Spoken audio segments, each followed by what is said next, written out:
Hello guys, তোমরা সবাই কেমন আছো? আশা করি তোমরা খুব ভালো আছো। আমরাও খুব ভালো আছি।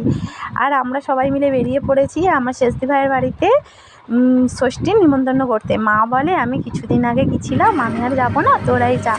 ওই জন্য আমি বর্দি ভাই সবাই মিলে বেরিয়ে পড়েছি শেষদি ভাইকে ষষ্ঠীর নিমন্ত্রণ করতে। এসে এই যে এইখানে দাঁড়িয়ে আছি, আর রিঙ্কি আর আমার মেয়ে দুজনে গেল মিষ্টি কিনতে। শেষদি ভাইয়ের বাড়িতে চলে এসেছি। এসেই দেখি কারেন্ট নেই ওদের বাড়িতে।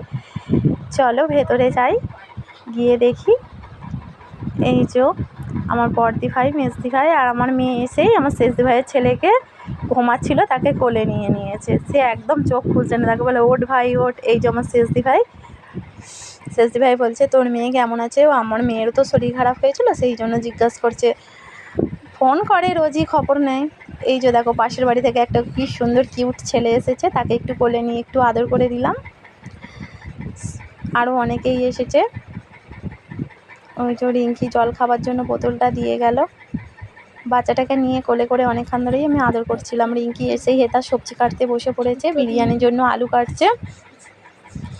আর ওই যে বড়দি ভাই ওখানে বসে আছে, আর মেজদি ভাই এখানে বসে আছে চেয়ারে। আর শেষদি ভাই চা করার জন্য যাচ্ছে। আর দেখো আমাদের গাড়িওয়ালা লজ্জায় মুখে চাপা দিয়ে দিয়েছে আমি ভিডিও করছি বলে। এই যে শেষদি ভাইদের এটা ঠাকুর ঘর, দিদিদের এটা ঠাকুর আছে এখানে, ঠাকুর ঘর। রাধাকৃষ্ণ,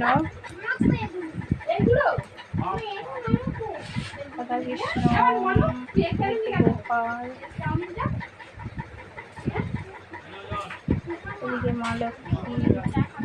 এখানে দেখো ভাই বোনে এসেই আঁকতে শুরু করে দিয়েছে। এই যে আমার গুড্ডু সোনা আঁকছে। আর ওখানে ওই যে আমাদের ভাই বোনে দুজনে দুটো খাতা নিয়ে ড্রয়িং করছে। এই যে আমাদের গুছুনি এসেই ওদের আলমারি গোছাতে লেগে গেছে। আমার মেজদি, ও যেখানেই যাবে শুধু লোকের ঘর গোছাবে।